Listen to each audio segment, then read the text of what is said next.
BC కులగణనపై మరోసారి విమర్శలు చేశారు కేంద్ర మంత్రి కిషన్ రెడ్డి. కులగణనతో బీసీలకు కాంగ్రెస్ అన్యాయం చేస్తుందన్నారు. హిందూ బీసీలు, ముస్లిం బీసీలు అని ఏ చట్టంలో ఉందని ప్రశ్నించారు. ముస్లింలను కూడా కలిపి బీసీలకు అన్యాయం చేస్తున్నారంటూ మండిపడ్డారు కిషన్ రెడ్డి. కులాలు, మతాల పేరిట ప్రజల్ని విడగొట్టడం కాంగ్రెస్, రాహుల్కు అలవాటేనన్నారు.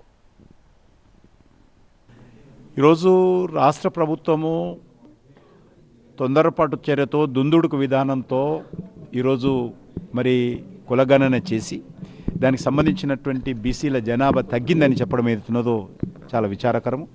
ఈరోజు 50% కంటే మించి ఇళ్లలోకి వీళ్ళు వెళ్ళలేదు, సర్వే చేయలేదు, ఏదో మరి తూతూ మంత్రంగా చేశారు.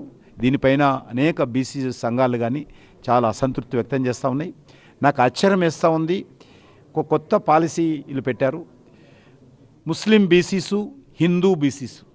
ఇది ఎక్కడ లేదు.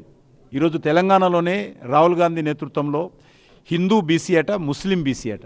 ఇదెక్కడ విధానము? ఎక్కడ ఏ చట్టంలో రాసింది ముస్లిం బీసీ అని నేను రాహుల్ గాంధీని ప్రశ్నిస్తూ ఉన్నాను. ముస్లిం బీసీ అనేటువంటి పదానికి అర్థం ఉందా?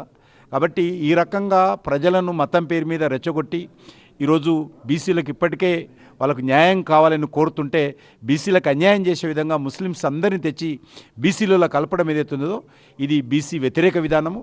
దీన్ని పూర్తిగా ముస్లింలను బీసీలుగా గుర్తించేటువంటి విధానం కానీ, ముస్లిం బీసీ, హిందూ బీసీ అని విభజించడం కానీ, ఆ రకంగా మరి కులగణన చేయడం కానీ భారతీయ జనతా పార్టీ పూర్తిగా వ్యతిరేకిస్తున్నది. ఇది ఎట్టి పరిస్థితుల్లో ఇది బీసీలకు న్యాయం చేసేటువంటి విధానం కాదు, బీసీలకు అన్యాయం చేసేటువంటి విధానం అని చెప్పి మనం చేస్తూ ఉన్నాం. రాహుల్ గాంధీకి ఇంతకంటే ఘనమైంది ఏమీ లేదు. ప్రజలను కులం పేరు మీద, మతం పేరు మీద విభజించేటువంటి చర్య. అందులో ఈరోజు ముఖ్యంగా బీసీలను మరి వాళ్ళను శక్తిని నిర్వీర్యం చేసే విధంగా, వాళ్ళ వనరులను దోపిడీ చేసే విధంగా ముస్లింలందరినీ తెచ్చి బీసీలలో కలపడం ఏదైతున్నదో ఇది ముస్లింలను కలపడం ద్వారా బీసీ సామాజిక వర్గానికి మరి అన్యాయం చేయడమే విప్లవాత్మక నిర్ణయం అనుకుంటే అది రాహుల్ గాంధీకి వదిలేస్తుంది.